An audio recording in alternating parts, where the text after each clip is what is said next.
Maunlad na lipunan, maunlad na ekonomiya. Kamusta mga mag-aaral? Ako muli si Binibining Oquendo, ang inyong guro para sa Araling Panlipunan Economics. Handa na ba kayo para sa panibago nating talakayan? Kung handa na, simulan na natin! Magandang araw sa inyo aking mga mag-aaral. Narito na tayo sa ikatlong markahan, unang linggo, unang araw ng ating module. Ang ating aralin ay nakapaloob sa pinakamahalagang kasanayan sa pagkatuto na nasusuri ang layunin at pamamaraan ng patakarang piskal. At para naman sa tiyak na layunin, na ipaliliwanag ang layunin ng patakarang piskal.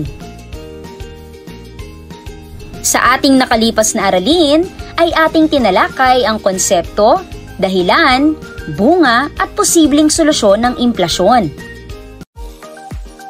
Bago tayo tumungo at magpatuloy sa ating aralin, alam niyo ba na ang pera o salapi ay ginagamit bilang pamalit sa pagbili natin ng mga produkto at serbisyo? Ang dami ng salapi sa sirkulasyon ay maaaring magdulot ng kasaganaan at suliranin sa mga mamamayan. Ang pag-iingat at matalinong pamamahala ay kinakailangan upang ito ay maging instrumento para mapanatili ang kaayusan sa ating ekonomiya. Kung kaya naman, ang ating pamahalaan ay may malaking papel na ginagampanan upang mapanatili ang kaayusan sa ating ekonomiya. At ito ay ating maisasakatuparan sa pamamagitan ng iba't ibang mga polisiya na ipinatutupad sa ating bansa. Isang halimbawa ng mga polisiya ng ating pamahalaan ay tinatawag na patakarang piskal. Ano nga ba ito? Ito ay tumutukoy sa gawi o behavior ng pamahalaan patungkol sa paggasta at pagbubuwis upang mapabago ang galaw ng ating ekonomiya. Sa katunayan, mayroong dalawang uri o paraan na ginagamit ang ating pamahalaan sa pamamagitan ng ating Bangko Sentral ng Pilipinas upang mapangasiwaan ang paggamit ng pondo nito bilang pangangalaga sa ating ekonomiya. Ito ay ang Expansionary Fiscal Policy at Contractionary Fiscal Policy. Ano nga ba ang kahulugan ng Expansionary Fiscal Policy? Lagi mong tatandaan, mula sa salitang expand, ito ay binabanat, pinalalaki o pinalalawak. Sa madaling salita, pinalalawak ng ating pamahalaan ang ating mga kakayahan na makabili ng mga produkto at serbisyo. Sa kabilang banda, ang Contractionary Fiscal Policy naman ay nagmula sa salitang contract na nangangahulugang bawasan, pababain o limitahan. Sa madaling salita, nililimitahan ng pamahalaan ang ating kakayahan na makabili ng mga produkto at serbisyo upang maiwasan ang lubhang pagtaas ng presyo. Upang mas lalo ninyong maunawaan ang pagkakaiba ng dalawang uri ng patakarang piskal, ay sagutin natin ang mga sumusunod na katanungang ito sa ilalim ng Expansionary Fiscal Policy. Kailan ipinatutupad ang Expansionary Fiscal Policy?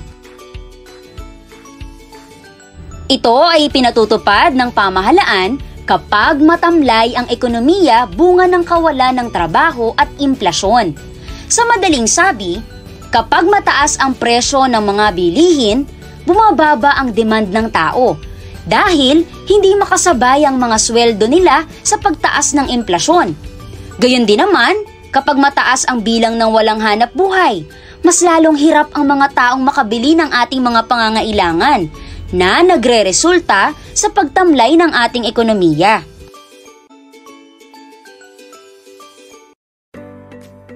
Ikalawang katanungan, ano naman ang ginagawa ng pamahalaan sa supply ng pera sa ilalim ng Expansionary Fiscal Policy?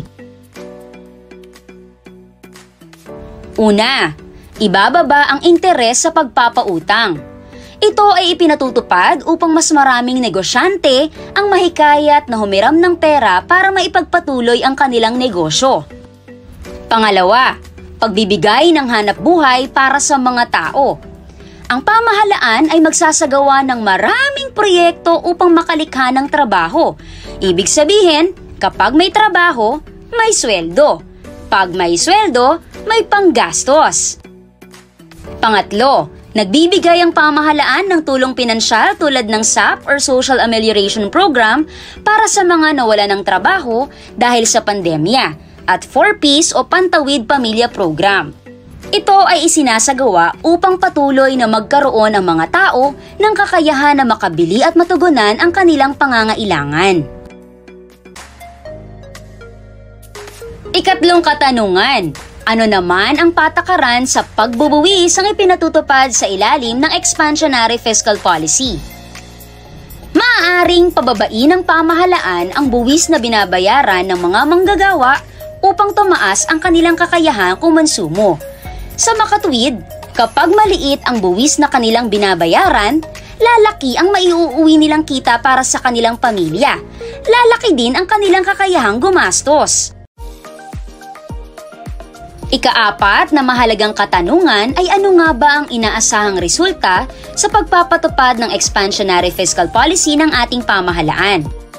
Dahil sa pagbibigay ng luwag ng pamahalaan sa supply ng pera, ay mas gaganahan na gumastos ang sambahayan at bahay kalakal at muling sisigla ang dating matamlay nating ekonomiya. Ngunit, lagi nating tatandaan na kapag ang demand ng tao ay mas mabilis tumaas kaysa sa supply ng mga produkto, naku, tataas ang presyo ng mga bilihin. Kapag tumaas ang presyo ng mga bilihin, hihingi ng karagdagang sweldo ang mga manggagawa. Kapag tinaasan ang kanilang mga sweldo, tiyak na patuloy na tataas ang presyo ng mga bilihin sa pamilihan.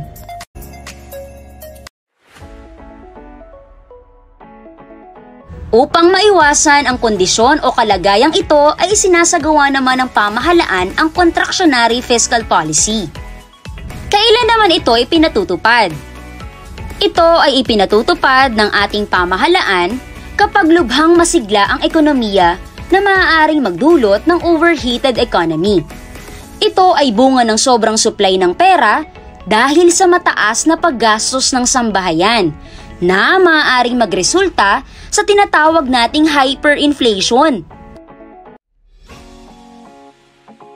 Ngayon, ano naman ang ginagawa ng pamahalaan sa supply ng pera sa ilalim ng contractionary fiscal policy? Upang malimitahan ang sobrang paggastos ng mga tao, binabawasan ng pamahalaan ang supply ng pera sa sirkulasyon. Ang pagpataw ng mild inflation sa mga produkto ay maaari ring ipatupad upang hindi bumili ng bumili ang mga tao ng mga produkto kahit hindi naman nila ito kinakailangan. Ano naman ang patakaran sa pagbubuwis ang ipinatutupad sa ilalim ng contractionary fiscal policy? Ang pamahalaan ay nagpapataw ng karagdagang singil sa buwis sa mga manggagawa upang mabawasan ang kanilang sobrang pagkonsumo. Kapag nangyari ito, ay matututunan ng mga tao ang pag-iimpok ng pera at pag-i-invest upang mayroong magamit sa hinaharap. Kung gayon, ano naman ang inaasahang resulta sa pagpapatupad ng contractionary fiscal policy?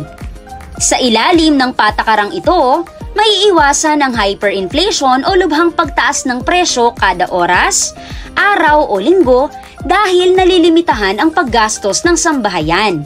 Sa makatuwid, matututunan ng mga tao ang tamang paggamit at pangangalaga sa kanilang salapi o pera. Iyong tandaan ang mga sumusunod na impormasyon. Ang patakarang piskal o pananalapi ay tumutukoy sa gawi o behavior ng pamahalaan patungkol sa paggastos at pagbubuwis upang mapabago ang galaw ng ating ekonomiya. Ikalawa, ang expansionary at contractionary fiscal policy ay mga paraan na ipinatutupad ng pamahalaan sa ilalim ng patakarang piskal upang maibalik sa normal na direksyon ang ating ekonomiya.